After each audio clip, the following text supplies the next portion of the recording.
Olá, alunas, alunos, alunos queridos. Hoje é dia 22 de abril. Estou gravando mais uma videoaula para vocês, é a terceira videoaula complementar do nosso curso de redação filosófica para ingressantes do curso de filosofia da Unicamp. E hoje eu tenho um convidado especial para compartilhar essa aula comigo, né? E é o seguinte, né? O tema, né, da nossa videoaula de hoje é a presença, a participação do presidente da República em uma manifestação no dia 19 de abril, no último domingo, uma manifestação onde havia pessoas solicitando o fechamento do Congresso, solicitando o fechamento do Supremo, solicitando um novo AI-5. Esse evento aconteceu no domingo, no dia seguinte, o presidente se justificando, disse que ele não tinha intenções ditatoriais, falou uma frase que ecoou muito ao longo, né, dos dias, das horas seguintes. Ele disse: eu sou realmente a Constituição. Para falar sobre esse momento, sobre esse evento e também essa frase, eu convidei o José Alves de Freitas Neto. Olá, Zé, obrigada pela participação. Eu queria, antes de qualquer coisa, te apresentar. O Zé, eu chamo ele assim, não vou chamá-lo de outra maneira, que seria impossível, né?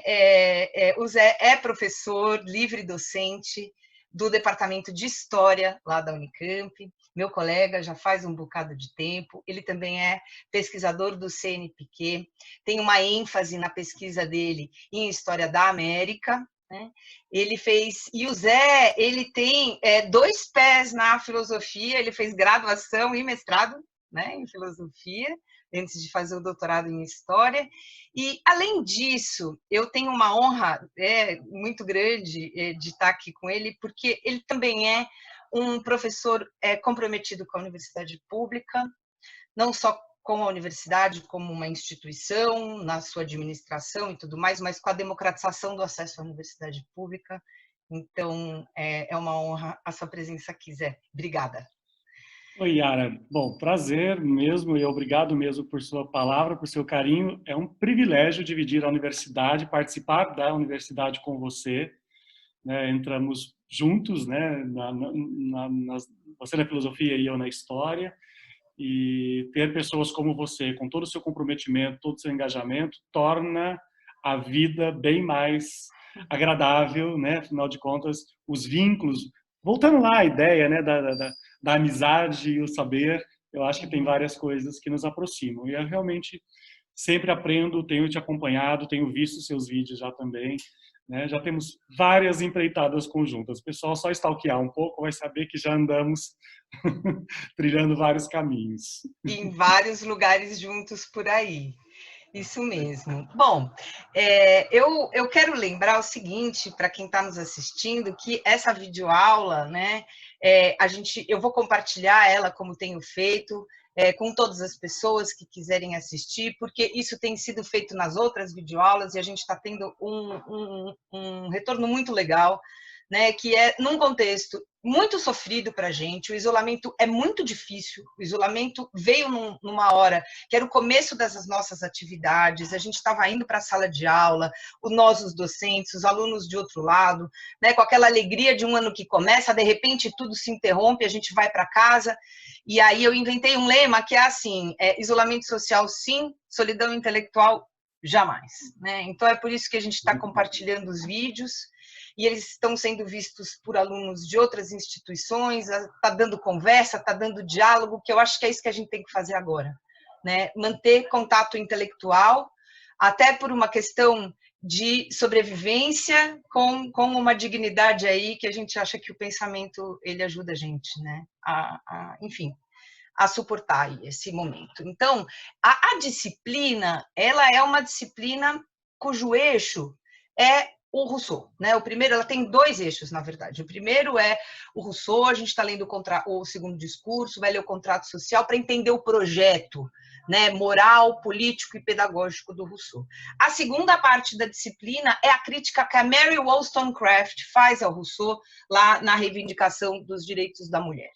Então, a gente é um curso de introdução à filosofia, um curso de teoria política, portanto, clássica, né? E essa videoaula se insere nesse contexto. E eu queria, então, começar lembrando isso para questionar o seguinte, né? Qual é o nosso mote? A hora que, voltando lá, então, para o começo, né? O presidente vai a uma manifestação, né? Com as pautas que nós vimos, né? E imediatamente isso gera uma enorme reação da sociedade, né? Porque, enfim, a gente vê a sociedade civil reagindo, a mídia reagindo, os poderes reagindo, e por quê? Né? Assim como reagindo também à frase "a Constituição sou eu", né? Por quê? Né? Porque essas duas coisas, né? Sobretudo a presença, né, do presidente nesses encontros, fere, né, a nossa ideia mais elementar, né? Aquilo que é mais elementar na nossa ideia contemporânea de democracia, que é uma herança moderna. Ou seja, a ideia de democracia que a gente tem, ela tem pelo menos dois eixos. Um é o princípio da soberania popular, né? Ou seja, é um princípio de que o poder, né, soberano, ele é do povo, que é uma ideia que se vincula, claro, né, à norma de que o poder político, para ele ser legítimo, ele depende do consentimento dos governados. Tem aqui uma ideia central, né? Por isso que a gente inventou as eleições, né? As eleições são, né, o processo eleitoral é esse mecanismo, né, que nós inventamos para conferir autoridade aos nossos representantes e garantir, claro, também a alternância de poder. Eu falei bastante disso na segunda videoaula, né, dessa série, que é o Leviatã e a Pandemia, né, como é que o Hobbes pensa a criação, né, a própria ideia mesmo de representação moderna está lá no Leviatã. Mas, enfim, isso é um outro assunto. O segundo princípio é o princípio da limitação do poder. Ou seja, a exigência de que nenhum poder, né, que se constitui de baixo, né, ou seja, pelo consentimento popular, ele pode ser absoluto, né, ele possa ser ilimitado. Né? Esse princípio, por sua vez, está diretamente vinculado à ideia de que as democracias são regimes que preservam, né, direitos e liberdades, né, fundamentais, determinados aonde? Determinados em uma Constituição. Ou seja, e é interessante, né, Zé, porque não tem nenhum modelo contemporâneo de democracia, e olha que são diversos, né, são vários, né, ou seja, tanto, enfim, eu posso pensar em modelos mais liberais, mais democráticos, mais radicais, um modelo participativo, um modelo deliberativo, por mais diferentes que sejam os modelos contemporâneos, nenhum deles contesta esses princípios. Uhum. Né? Então, eu queria começar, né, conversando um pouco com você sobre isso de uma perspectiva histórica, porque essa ideia aqui, né, de democracia, comportando esses dois princípios, ela é uma herança moderna, né, e ela emerge tanto na história quanto na filosofia política moderna em resposta, né, ao antigo regime, às arbitrariedades das monarquias absolutas, e enfim, estão também vinculadas, né, às revoluções, ao marco, né, das revoluções burguesas. Enfim, então, queria começar te convidando, né, para falar um pouco, é o famoso senta que lá vem história. Tá. Então, Yara, realmente é bem interessante a sua abordagem e essa reflexão, porque também, sobre o que estamos falando com essa moçada que está ingressando e pessoas que estão, que não são os especialistas, né, na filosofia ou na história, mas de pensar que como que esses dois campos estão muito interligados. Né? Se a história é um processo que ela não, que nós, né, compreendemos como um fenômeno que não se repete, Mas, ao mesmo tempo, as ideias elas vão sendo moldadas a partir das mobilizações e das circunstâncias políticas e históricas, das pressões sociais e dos vários dilemas que a humanidade enfrentou, ou os vários grupos humanos enfrentaram e enfrentam em diversas circunstâncias. Nesse sentido, nós estamos num momento bem peculiar e muito difícil, não apenas pela circunstância da pandemia, né, mas pelo contexto político que nós estamos acompanhando aqui no Brasil, mas não apenas e exclusivamente aqui no Brasil. Então, acho que você toca em assuntos bem importantes, né? Acho que tem uma palavra que não foi citada aqui, mas é a lógica do consentimento no exercício do poder político nas democracias. Então, essa lógica do consentimento, ela vai até qual lugar? Qual é a possibilidade? Então, se é a vontade da maioria, se é a vontade geral, se são princípios filosóficos que norteiam o embasamento jurídico do modo como esses processos se desdobram, nós temos aqui um governante que chega ao poder pelo voto, mas que tem uma concepção muito pouco democrática, né, do que seja e nada republicana sobre o exercício do poder, né? Então, consequentemente, ele renega os princípios básicos da dinâmica da convivência em sociedades democráticas. Então, neste sentido, constitui crime, né, como alguns juristas têm dito, e não se trata aqui de uma questão politizada, só a favor ou contra, mas constitui um crime você atuar contra a Constituição. Então, qual é o significado disso? Né? E claro que você está me chamando aqui por causa da ideia, da frase da Constituição sou eu. Então, estes ecos de Luís XIV, com a famosa frase o Estado sou eu, eu nem acho que o presidente seja tão elaborado para isso, mas, de qualquer forma, também não é uma frase desprezível, né? Então, tanto é assim que a própria frase o Estado sou eu não deve ter sido dita pelo Luís XIV, mas é atribuída a ele. Nos interessa por quê? Nos interessa porque ela capta a imagem de um poder concentrado nas mãos de um único governante. No momento de consolidação e de formação do Estado moderno. Claro que o Bolsonaro não é Luís XIV, a história não é a mesma, as circunstâncias não são as mesmas, mas eu acho que tem um dado aí que é a pretensão de governar sendo e não uma representatividade coletiva. Então, por representatividade coletiva, eu estou dialogando aí com vários elementos da filosofia, mas que contempla, inclusive, os aspectos do mundo recente, das pautas contemporâneas, das pautas atuais. Né? Uma representatividade que pressupõe o contraditório, né? Que pressupõe outras pautas identitárias, outros grupos, e não pura e simplesmente a ideia de que se forma uma unidade política. Então, eu tomei um susto, né, com a afirmação de que a Constituição sou eu. Né? Só para a gente lembrar, né, então, já que isso mimetiza Luís XIV, né, Luís XIV ele é rei desde 1643, né, com 5 anos de idade, mas ele governa de fato no final do século XVII, virado XVIII. Né?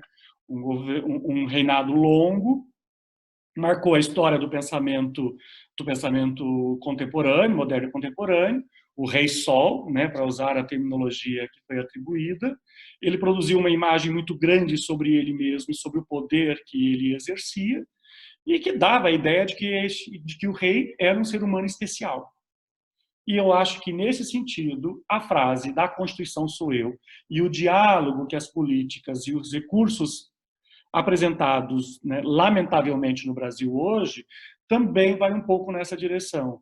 Então, a ideia de Messias, ou o messianismo, ou o mito, remete a essa terminologia. Antes de voltar para os temas de agora, só para ficar um pouquinho mais nesse breve contexto do Luís XIV, né? Então, assim que o cardeal Mazarin morreu, ele extingue o cargo de primeiro-ministro, ele não quer dividir o poder com ninguém. Ele quer governar sozinho. Claro que a corte tinha uma influência, mas sem um primeiro-ministro, sem outras figuras com as quais ele emanava da vontade dele, mas com as quais ele dividia a cena política, era uma maneira de dizer, eu concentro esse poder. Então, Nesse sentido, a projeção dele de grandeza, de querer, por exemplo, assustar os países vizinhos, a Holanda, a Espanha, e, consequentemente, ter que gastar muito para manter um estado bélico, um estado de guerra, né, leva também a arruinar as finanças. Mas, se é fácil falar dos conflitos externos, não podemos esquecer que ele também asfixiava qualquer movimento rebelde interno, né? Então, Luís XIV também tinha essa característica de ser inimigo da tolerância, naquele momento, a tolerância religiosa. Então, ele revoga o Edito de Nantes e expulsa os protestantes. Então, acho que isso também não pode ser esquecido quando alguém afirma: o Estado sou eu ou a Constituição sou eu. Você está desprezando os outros entes, os outros elementos que participam desta dinâmica que deveria promover uma certa coesão, não sei se a palavra é melhor, mas aqui ocorre agora, uma certa coesão para que a existência da vida pública e da vida política seja possível. Ainda falando de Luís XIV, censurava os livros, perseguia os pensadores, porque a gente sabe, né? Pensar é o exercício que leva à crítica, né? E não a adesão aos governos de uma maneira automática, né? Então, não podemos esquecer também que é um contexto que ele espionava os suspeitos de heresia, né? Então, ele suprimiu toda a oposição, inclusive daqueles que estavam dentro da corte. Então, todo mundo fala do Castelo de Versalhes. O que é Versalhes? É uma maneira de você colocar todo mundo sob os olhos dele, né? Ou seja, não vai ter nenhum nobre numa região um pouco mais distante que poderia alimentar uma insurgência, por exemplo. Então, na verdade, nós temos muito... A propaganda funciona muito bem, que parece, que vida nababesca. Não, mas a corte era uma espécie de aprisionamento, porque ela restringia as liberdades e as possibilidades de você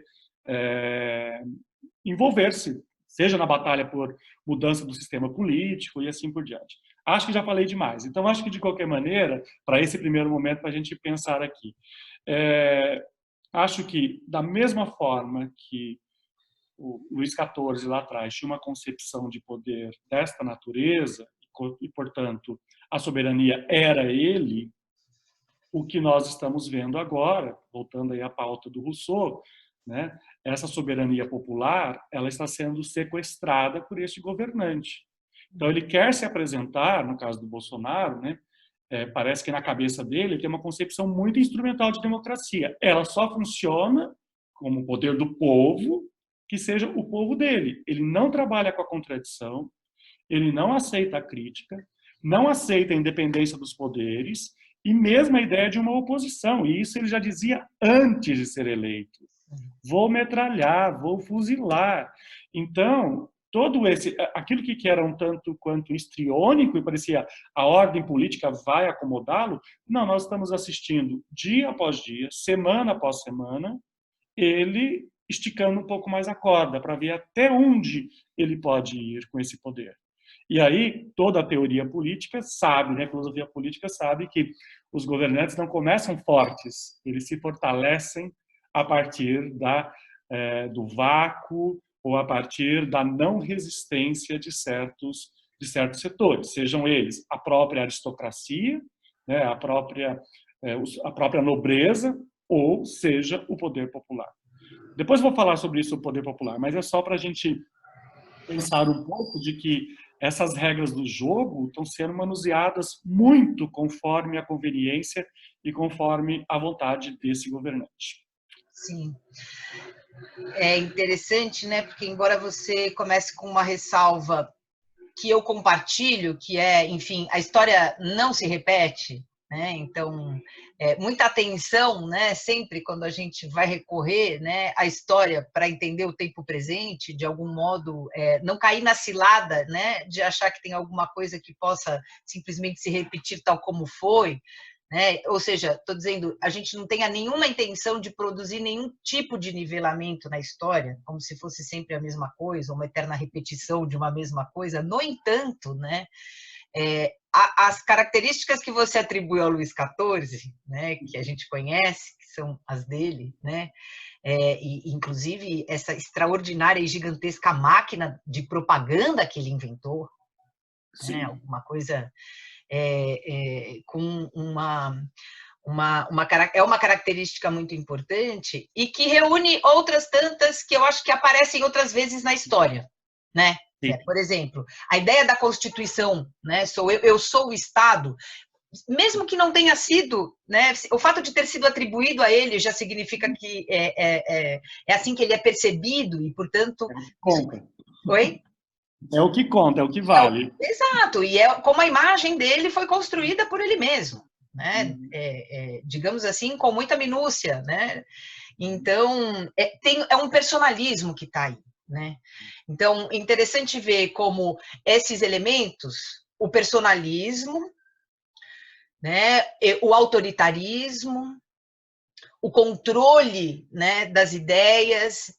O autoritarismo se manifesta, portanto, tanto em termos ideológicos, né, quanto em termos propriamente políticos, na maneira de governar, a indisposição para a tolerância de qualquer maneira, né, de qualquer tipo, né, religiosa, ou aquilo que contesta a ele em quaisquer circunstâncias, no campo do pensamento ou da política, enfim, tudo isso está reunido numa persona, né, numa coisa muito personalista, na identificação do poder de um modo que reaparece tantas outras vezes. A gente sabe que aparece no Mussolini, a gente sabe que aparece no Hitler, e aí, enfim, como é o nosso objeto aqui, ela volta de uma maneira que assusta muito na ideia do mito, né? E aí nessa figura que fala com tanta tranquilidade, querendo dizer que é democrático, mas diz a Constituição sou eu, né? Então, o personalismo ele é uma característica, né,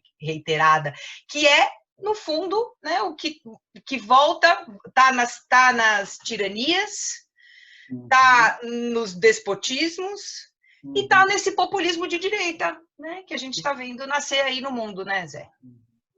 Exatamente. Então, e essa figura, né, esse personalismo, essa ideia de que você decifra a vontade do povo, né? Então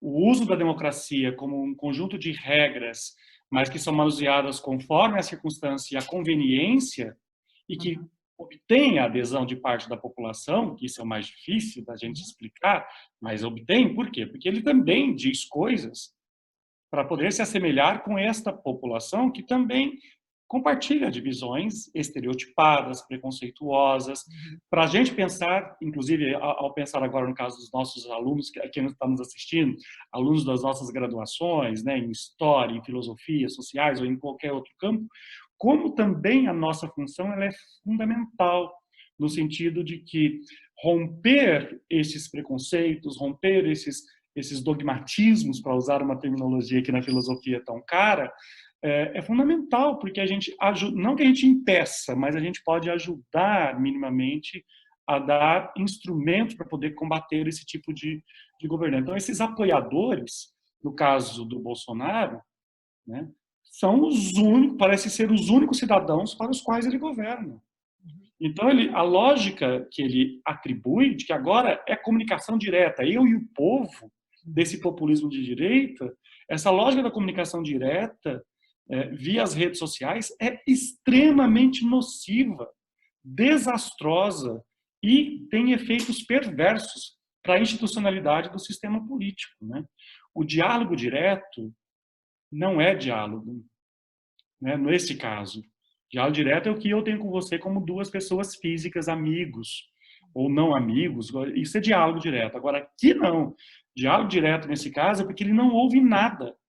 Ele não ouve, não reverbera sobre ele a crítica, a visão distinta. Então, nada que se oponha a ele ou às suas premissas é escutado. Seja um adversário político ou mesmo um ministro, no caso dele, que ele não escutava o ministro que ele escolheu. Né? Então, nesse sentido, essa mente perversa que nos governa não vê a democracia como um fim, ela é apenas um repertório, um instrumento para outros objetivos e muito, muito escusos. E quando ele entra na lógica de democracia, se entra, né? Quando o argumento da democracia aparece, ela aparece apenas como um discurso que tem que ser tutelado, ou pelos militares, ou por aqueles que são os filósofos que não têm ideologia, né? Então tá todo mundo cheio de ideologia. Nós estamos aí, né, sobre o véu e eles com esses argumentos de pessoas ignóbeis, né? Na chave de uma ameaça fantasma de que tem um comunismo, quando até as próprias grandes redes de comunicação são comunistas, né?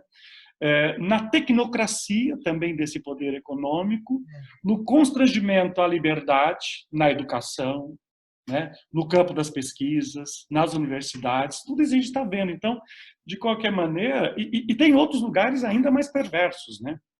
Porque a democracia, ou o que eles chamam de democracia, facilmente será, ela já não é, já não é uma democracia no sentido que nós pensamos que deveria ser, porque ela pode ser descartada, e mais do que isso, né, ela roça os limites da Constituição quando, por exemplo, apela à insubordinação de policiais, tem vínculos suspeitos com as milícias, afronta os demais poderes, constrange a imprensa, constrange as organizações da sociedade civil, amedronta pessoas, esvazia movimentos organizados como sindicatos. Eu acho que muitas pessoas, inclusive a esquerda, perguntam, mas falta gente na rua. A ausência de protestos robustos não significa concordância com o governo, na minha leitura. Mas eu acho que só indica como a nossa democracia é frágil hoje. Ela está fragilizada ao ponto de que nós estamos sem as forças necessárias para poder colocar-se, né? Porque não sabe de onde vem, porque você está lidando com milícias digitais ou reais, né? Você está com assassinatos de reputação, com constrangimentos de saber, você não sabe como você está sendo monitorado no seu ir e vir. Então, nós estamos diante de um governante que apresenta, por exemplo, como vítimas aqueles que são algozes, os maus policiais, né, os negacionistas no campo da ciência, tudo ele apresenta de uma outra forma. Então, não pode ter liberdade de expressão? Lógico que pode, mas não para dizer o que não é. Né? Então, acho que ele elogia comportamentos machistas, ataca as minorias, né? Ele se compadece do empresariado, né? Afinal de contas, é muito difícil ser empresário no Brasil. Né? E o que dizer da população? Ou seja, não há uma palavra de solidariedade. Então, voltando ao nosso mote, né? Porque acho que é tão... Como pensar a organização de um Estado de direito, como pensar a lógica da democracia, se não puder contemplar a diferença e se não puder contemplar a maioria da população. Um governo que ele é escancaradamente desprovido de qualquer solidariedade. Não há uma palavra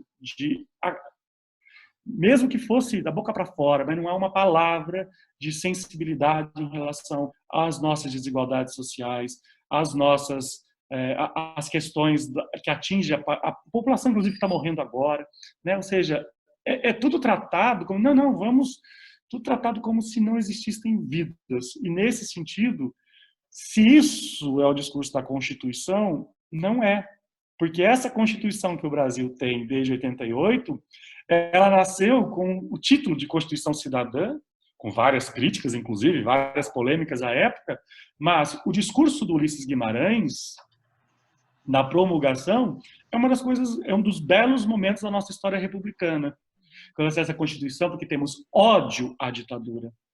Então, dizer isso, então, realmente, a Constituição sou eu, né, nessa fala do Bolsonaro, é de uma infelicidade, de uma perversidade muito grande do que está sendo apresentado. Essa Constituição ele não é, né? Não é. Essa não é, né? A nossa Constituição de 88, ele definitivamente ele não encarna, né? Como ele gostaria na frase dele. E eu queria lembrar, né? Um vídeo que é aquele vídeo do leão, não sei se você se lembra dele, que foi para o ar, depois foi retirado, em que ele era um leão atacado pelas hienas.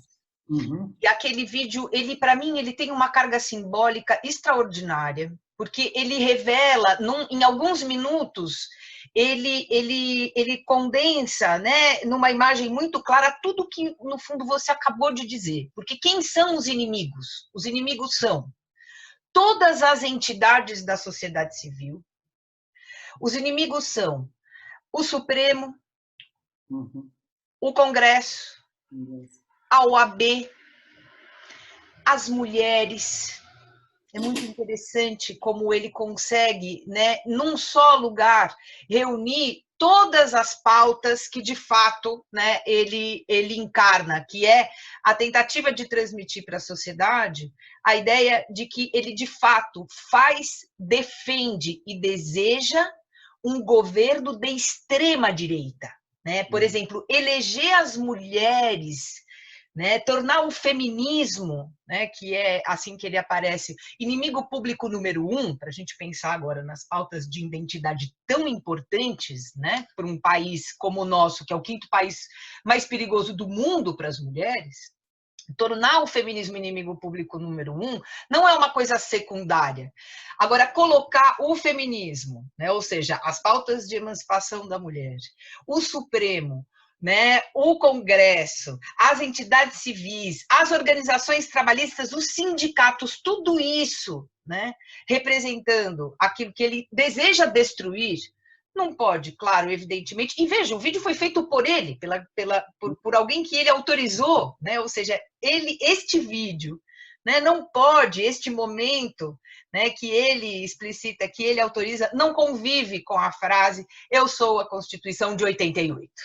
Né? Porque ela é essa que foi, né, a chamada Constituição Cidadã, ela define algumas coisas que são importantes, né, que a gente podia retomar aqui. Primeiro é a soberania popular. Sim. Ele cria nessa leitura dele, né, da Constituição, uma subversão total, porque a Constituição, primeiro, ela é de todos, né? E os princípios basilares dessa organização do corpo político e social, os direitos fundamentais, os direitos civis, os direitos políticos, os direitos sociais, né? Os direitos humanos, a independência dos poderes, a própria lógica de federação, né? A autonomia dos governos locais, né? Estados. Então, a maneira como ele... Aliás, fazendo um outro parênteses, né?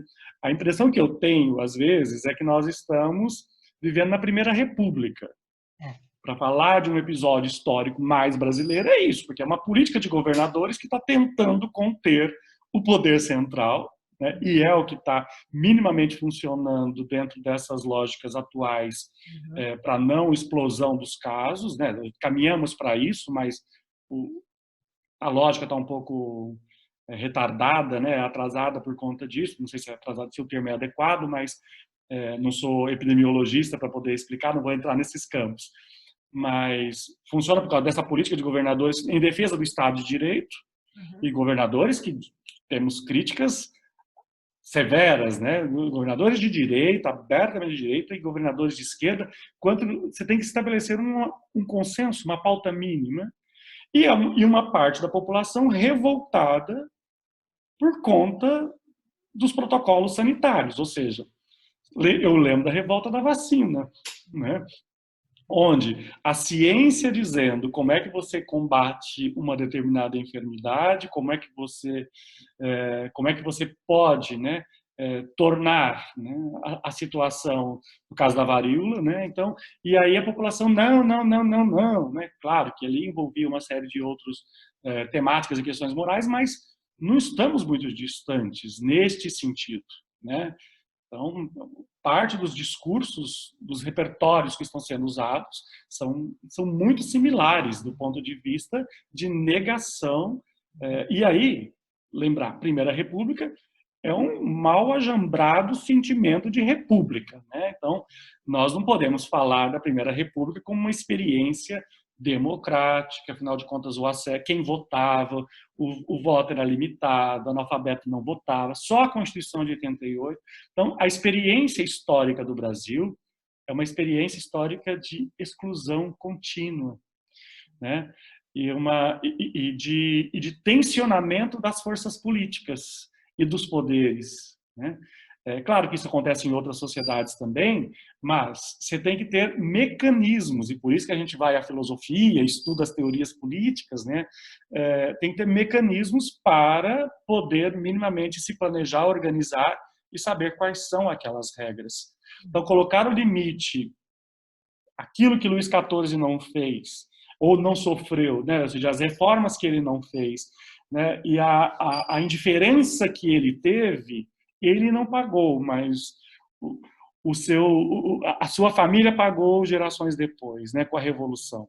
Então, este é um desenho. Não estou dizendo que então nós estamos a caminho de uma revolução. Não estou dizendo nada disso. Estou dizendo apenas que a indiferença de um governante pode levar a um colapso de um determinado sistema e aí não sobrar ninguém, né? Dentro do ponto de vista das experiências políticas e históricas que foram vivenciadas. Então, Antes da gente voltar para a história, tem uma aparente aposta no colapso, né? sim. Eu tenho quer dizer, claro que é uma impressão, né? Que eu não posso, mas a aposta no caso específico da situação que a gente está vivendo agora com a pandemia, né? Uma negação da realidade. Que vem uma negação, né? Uma negação que vem junto de um discurso que inteiramente que carece de solidariedade, como você disse, que é a normalização da morte, né? Então é natural, vão morrer mesmo tantas pessoas, né? Então tem uma normalização, né, de uma situação que é trágica, claro, ela é individualmente trágica, ela é socialmente trágica, mas há uma negação de que ela seja propriamente trágica e que leve, né, o sistema público de saúde ao colapso. É como se isso não fosse quase uma possibilidade, quando não só a OMS está dizendo isso, como a gente já teve a experiência no mundo todo. Então, tem um negacionismo aqui, né, da realidade, tem um desancoramento da realidade. Que é claro, e ao mesmo tempo, né, Zé, é isso que eu estou dizendo, que tem a sensação de uma aposta no colapso. O problema é a gente entender isso como um cálculo, né, que pode ficar para um outro momento, né, da nossa conversa, é o seguinte: que tipo de cálculo está envolvido aqui, né, de gestão? Porque se, né, como tudo indica, e basta uma olhadela na situação do mundo, a gente sabe que se não houver isolamento social, vai haver o colapso radical do sistema de saúde, e não só dele, da economia, porque aí sim a gente tem a longo prazo, né? Porque é uma aposta na morte, e até o sistema capitalista precisa das pessoas, ora as bolas, né? Para produzirem, para consumirem, né? Enfim, por mais financiarizado que seja o capitalismo neoliberal, ele ainda precisa de pessoas produzindo e consumindo. Então eu não sei então, a aposta nesse colapso, a aposta no colapso da democracia, né? Portanto, das instituições todas e também do saber, né? Da ciência, do conhecimento, das instituições de ensino, de pesquisa, né? Não há outra coisa acontecendo senão, né? Na CAPES, no CNPq, né? Não há nada assinalando senão para isso, enfim. Que cálculo é esse, né? Acho que fica a pergunta, né? Eu acho que a sua análise ela é, como sempre, bastante perspicaz, né? Porque sim, eu acho que ele leva a um esgarçamento de tal maneira que fala assim, olha, ou é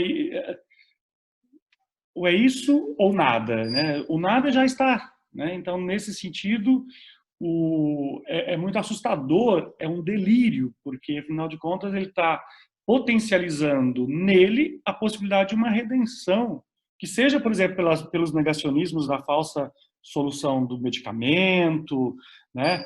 Então, ele interpreta a regra conforme o que ele bem entende, né? Então, nesse sentido,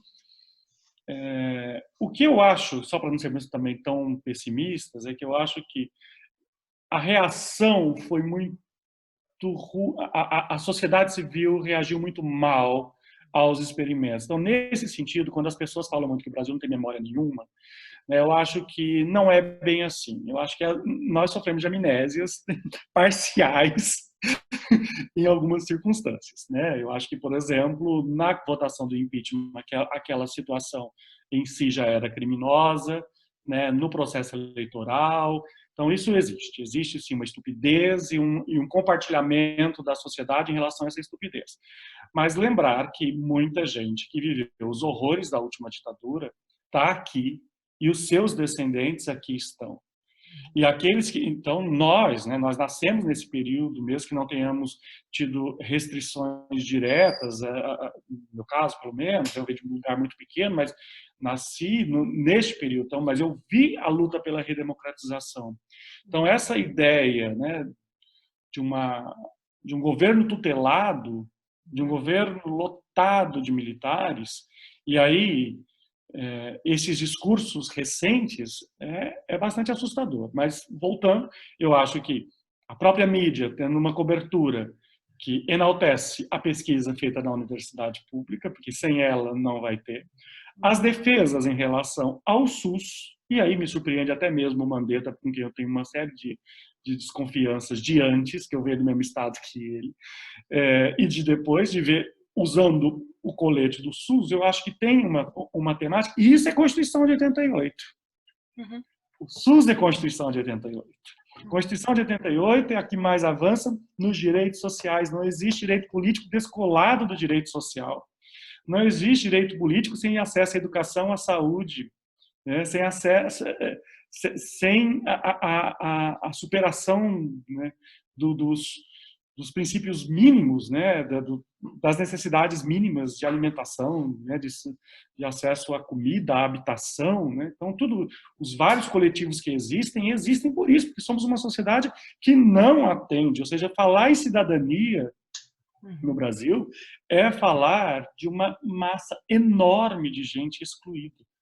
Né? Basta ver esse processo agora, né, com esse auxílio, com essa renda que vai ser estabelecida aí de R$600, aquelas imagens que eu vejo pela TV das filas se formando, aquilo me parece uma ratoeira.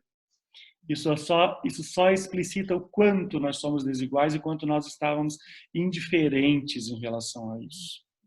Quando você fala, e dados governamentais, e fala da ordem de 50 milhões de pessoas, 60 milhões de pessoas que vão receber este auxílio, nós estamos falando de um percentual aí, pensando em população economicamente ativa, ou seja, maior de 18 anos, ou pelo menos de 16 anos em diante, porque tem as mães, né?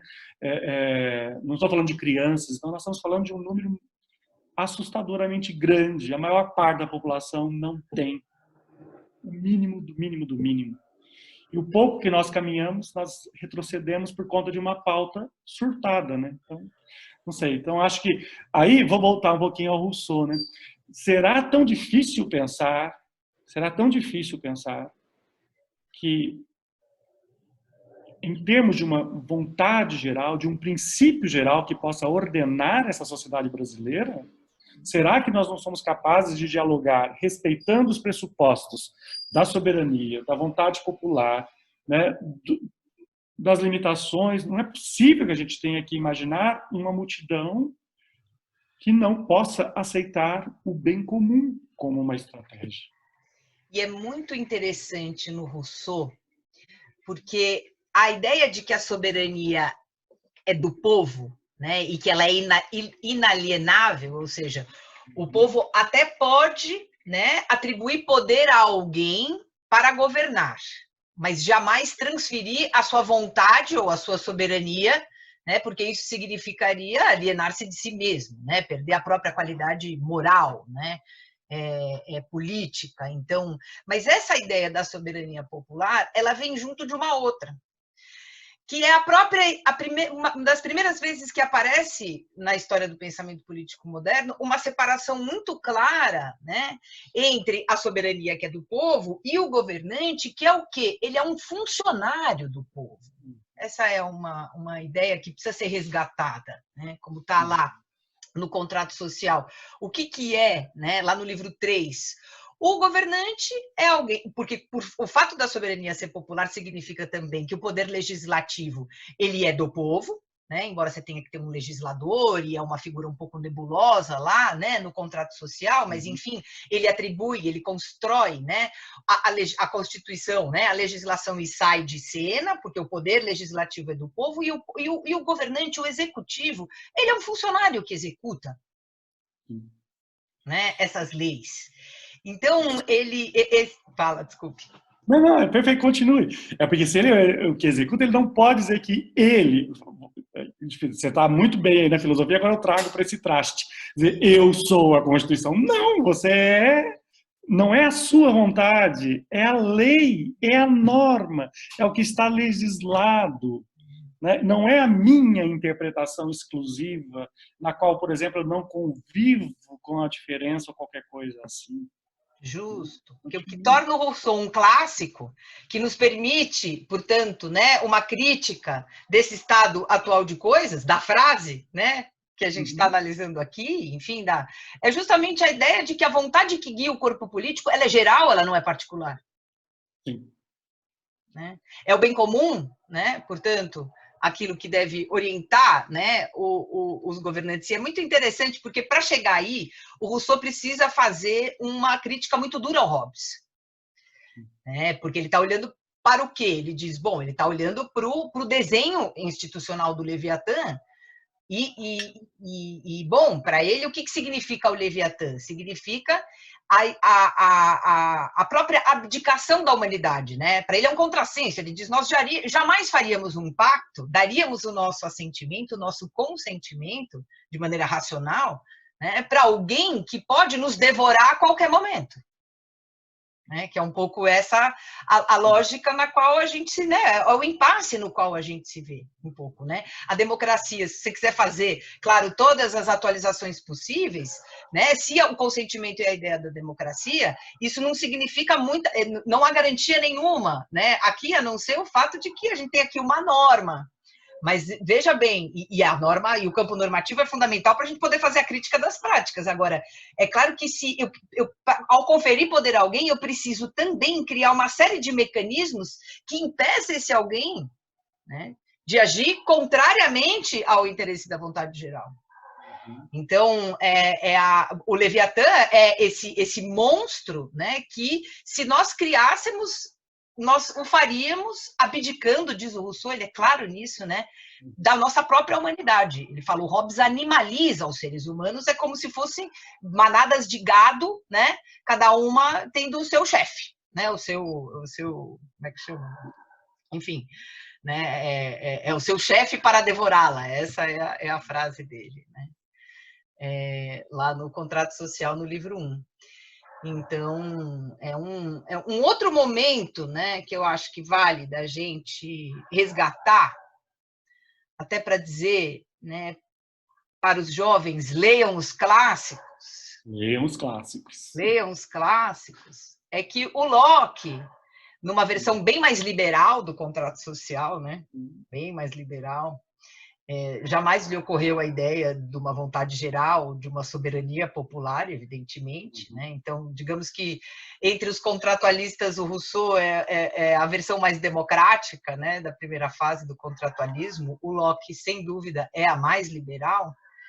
Mas mesmo aqui, né, é importante notar que ele compartilha com o Rousseau contra o Hobbes, né, a ideia de que o poder político, ele precisa sempre, ao ser gerado, ele precisa criar mecanismos de controle. Ou seja, é por isso que você precisa separar o poder executivo do poder legislativo. É só lá no Montesquieu que vai ficar mais clara a divisão, né, tripartite, né? Mas até aqui tem uma clareza no Locke, que é, olha, o poder executivo está numa mão e o legislativo na outra, por quê? Porque a única possibilidade de que quem julga, né, quem executa as regras, quem faz as leis e as executa, o faça com imparcialidade.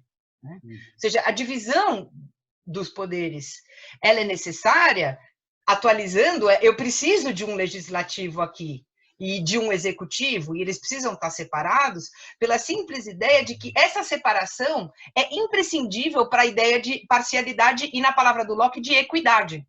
Porque senão eu não tenho, né? Enfim, lembrando um pouco, né? Porque o contrário disso é o quê? Aí também, né? Mais um personagem importante nessa história. O contrário disso é sempre a tirania ou o despotismo, né? No vocabulário moderno, né? E esses déspotas, né? Os déspotas estão... eu acho que a tentativa de quem governa de tornar-se déspota, ou as seduções, elas são muito grandes, né? Seja, vamos até conceder o benefício da dúvida ao governante, assim, não, no mundo dele, a família tem que funcionar assim, que nas coisas teria que ser assim, a economia assado, blá, blá, blá, blá, blá, blá, blá, blá, blá. Ora, esta concepção de mundo que ele tem, vou voltar a uma reflexão, e é uma questão que você mesmo já tocou aqui, ela é desconectada da realidade. Porque eu também não posso ser déspota com as melhores das minhas boas intenções. Então, também eu quero um mundo mais justo. Então, se você me perguntar se quer um mundo justo, quero. O que é justiça? O que eu digo como justiça provavelmente não se assemelha ao de um monte de gente. Agora, como é que eu convenço para que essa justiça, como é que essa justiça possa ser praticada, implementada e vivenciada respeitando as diferenças? Então, esse é o ponto que talvez a sociedade brasileira tenha cruzado por conta de uma espécie de um transe coletivo que ela entrou nos últimos anos, né? E aí, já que citou um dos trechos que eu acho mais bonito em Rousseau, está lá no trecho sobre a escravidão, que ele vai assim, se um bando de gente, se as pessoas, ninguém pode tornar-se escravo de outro, né? E se todo um povo tornar-se escravo? Ele falou assim, não, mesmo nesse caso não pode, porque afinal de contas, né, a loucura, não, alguém que tornasse escravo seria louco, e não existiria um povo todo de loucos. Então, talvez nós tenhamos que fazer uma reflexão em torno de que não é a partir do discurso de uma democracia direta, de uma participação direta, em que nós transferiremos as nossas vontades, os nossos desejos diretamente a esse governante. Nem a esse, nem a nenhum outro. Então, as imperfeições ou os processos, muitas vezes lentos, né, dos sistemas políticos, eles podem ser agilizados, eles podem ser modernizados, eles podem ser aperfeiçoados, né? Acho que, de fato, a gente fala muito de uma teoria que está lá ancorada no século no 17, no 18, né, no 19, sei lá, pode pegar em qualquer momento que eu quiser buscar traços fundacionais, eu sou capaz de encontrá-los. Porém, nós temos um papel e uma ideia, pelo menos no lastro histórico que vivenciamos, de que existe um pressuposto de vida republicana e que na república se organiza pensando o bem público e se organiza pensando nas pessoas e as diferenças existentes dentro delas, permitindo minimamente que elas possam ter voz. O que nós estamos assistindo é um apagamento das vozes. Mesmo que a gente esteja gritando nas redes sociais, não está sendo um discurso ou um lugar de muita efetividade. Também não quero com isso dizer, acabou, então venha logo o meteoro. Não. Só estou querendo dizer que se nós estamos vendo um jogo, e aí voltando ao que você mencionou há pouco, um jogo que talvez aposte no colapso e que nós não sabemos prever o próximo passo. Eu acho que a novidade de governantes como o próprio Bolsonaro e outros, né, lá na Hungria, o próprio Trump e tudo mais, nós estamos assim, que regra é essa que talvez as nossas reflexões do campo teórico e as nossas experiências históricas ainda não são suficientes para a gente entender como é que estes exercícios de participação via rede social e via sociedades supostamente conectadas, mas ao mesmo tempo sabemos que nós estamos altamente segregados, porque eu só converso com as pessoas que pensam como eu, e com isso também, sei lá, não estou querendo fazer um libelo, vamos lá conversar com o fascista. Não, eu estou querendo só tentar entender que as nossas teorias talvez ainda não deem conta de dizer como que a democracia, ou que nós pensamos ser democracia, possa sobreviver. Né? Eu tendo a achar que a democracia, e vários textos, né, falaram de risco, doença, enfermidade, democracia, mas ela tem uma potencialidade, ela carrega uma potência em si, que é o caminho do ponto de vista da organização, da possibilidade de você buscar vínculos de solidariedade e participação. Então, à medida que hoje, por exemplo, nós estamos vendo alguns grupos, os médicos, que na campanha de 2018 estavam todos aí junto com os caminhoneiros, né? Agora nós estamos vendo, opa, então, algum grau de lucidez, então vamos voltar, a loucura não gera direitos, a loucura não permite que eu me escravize, né? Então, esse algum grau de lucidez, né? Talvez a gente tenha precisado de estar experimentando algum choque dessa natureza, e é lamentável, estou colocando aqui como questão inevitável, mas estamos descobrindo limites que nós não sabemos quantos de nós, ou das pessoas próximas a nós, estarão aqui no final desse processo. E eu não estou falando de uma coisa daqui 50 anos. Estou falando de uma coisa daqui alguns meses, semanas. Nós já vemos, assim, por redes ou por algumas pessoas que a gente já conhece, que teve a doença, mas não muito grave. Eu, felizmente, ainda não tive. Mas a gente sabe que isso vai chegar. Né? Ou seja, chegou no mundo todo. Então, se nem numa condição como essa, algum grau de reflexão, né, e de solidariedade não despertar, aí realmente fica bem difícil. Mas a minha impressão é que talvez, quer dizer, sem nenhum tipo de previsão, né? Só contando com os dados de que a gente dispõe agora. Toda a pauta que elegeu, né, esse presidente, que é a pauta econômica era a pauta de redução do Estado à sua mínima, né? Enfim, mínimo tamanho. A pauta, portanto, uma pauta deliberadamente neoliberal de Estado ultramínimo. Né? Essa pauta está sendo severamente contestada na experiência, porque se a gente não tem hoje um programa claro, enorme, gigantesco, né, à proporção da nossa pobreza, um programa de transferência de renda, a gente não vai ter milhares de mortes, a gente vai ter milhões. Então, né, é o colapso, né? Eu digo assim, é a contradição vindo à tona e se mostrando com toda a clareza agora. Um Estado mínimo não consegue dar conta, né, de um problema tal como ele se apresenta hoje, e já não vinha conseguindo, porque as pessoas que estão caminhando, né, para uma situação muito complicada são aquelas que não têm água potável, são aquelas que estão abaixo da linha da pobreza, e muitas dasquelas também, isso é super importante, que estão na informalidade, né, num trabalho precário, que não podem parar, porque se parar vão morrer, porque não tem o que comer, né? Então a gente tem um contingente enorme de pessoas na informalidade que, se não trabalham, não levam o salário, né, do dia para casa, o dinheiro do dia de trabalho, não alimentam suas famílias. Né? Enfim, isso para dizer, né? A pauta do Estado mínimo, ela se mostra, ela se escancara, né, como contraditória, né, incapaz de dar conta, né, dos problemas desse país. A outra pauta clara, né, que vai mostrando toda a sua fragilidade, e talvez seja um momento de tomada de consciência das pessoas, é um pouco isso que eu estou querendo dizer, né, é essa que afronta os poderes.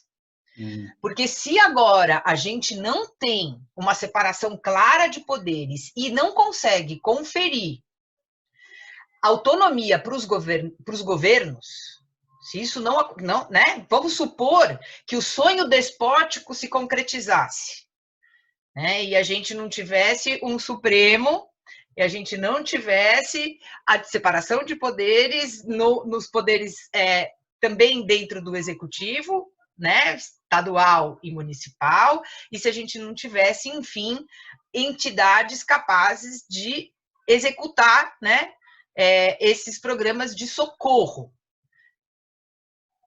Novamente, não são alguns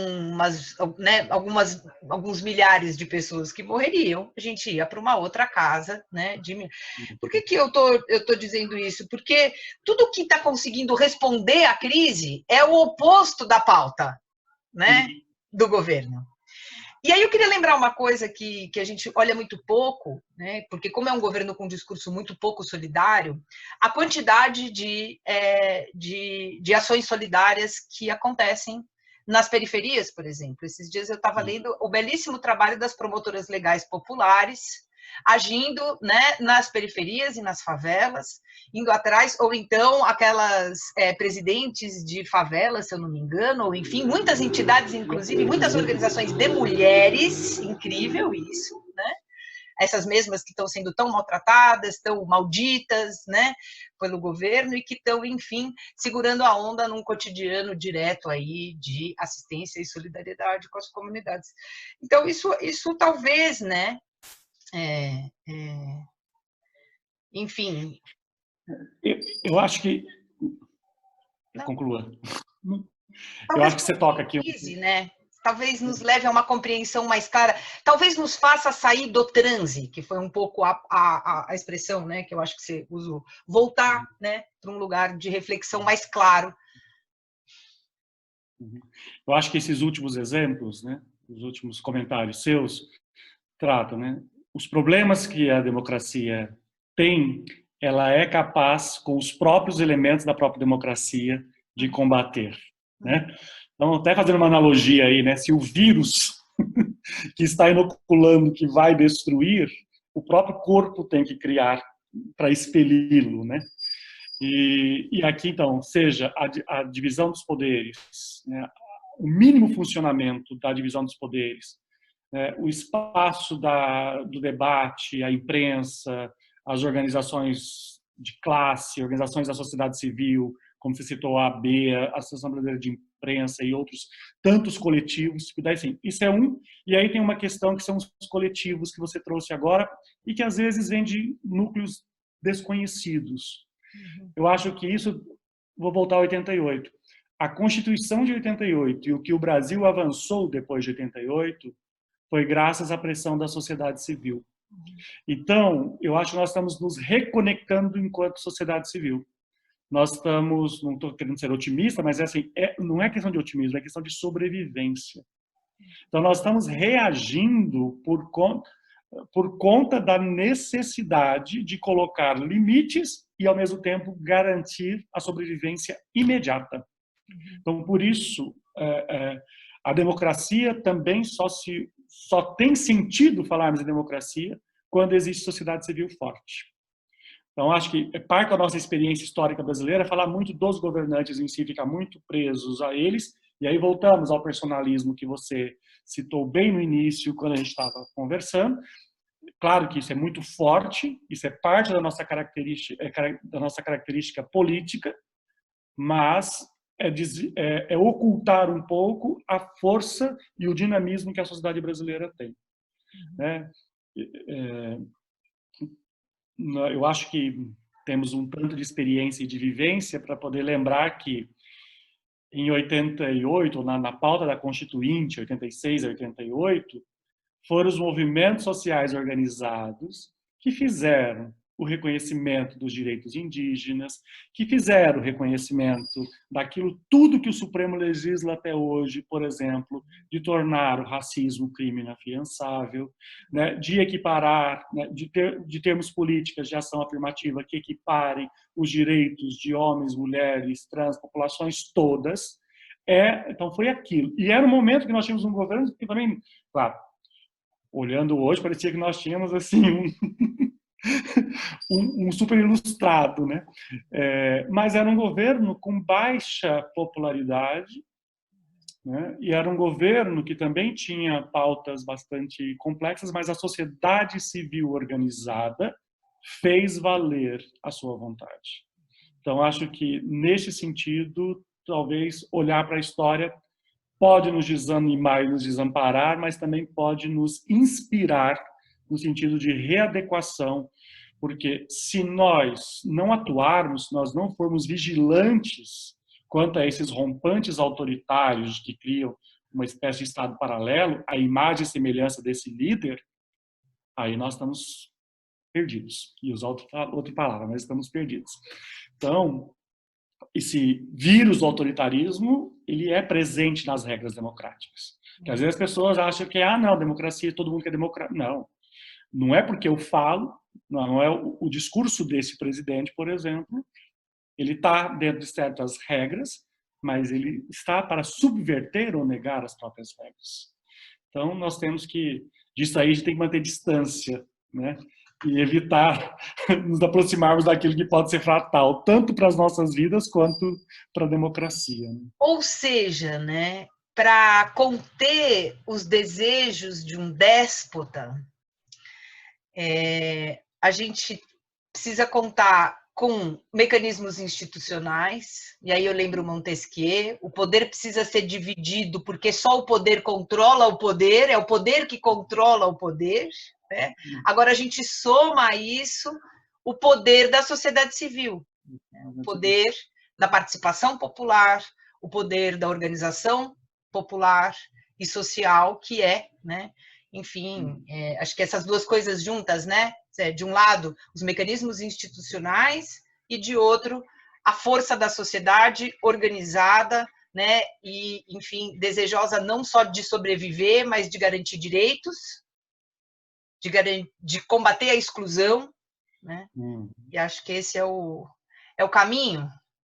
E esse é o grande legado que o século XX, que teve coisas terríveis, nos ensinou. É a pressão, é a mobilização da sociedade civil que faz alguma mudança tornar-se possível. Né? Eu acho que obrigada!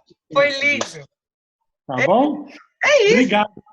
Obrigado pelo convite, pela conversa. Acho que a gente foi bem além da meia hora, né? Mas tá ótimo! Tá bom? É isso. Queria te agradecer muito e terminar assim, com isso que você falou agora, que eu acho que é o ponto. Avante! Avante! Isolamento, sim. Solidão intelectual, não. Jamais. Jamais. Tchau, querido. Tchau, gente. Obrigada. Obrigado mais uma vez.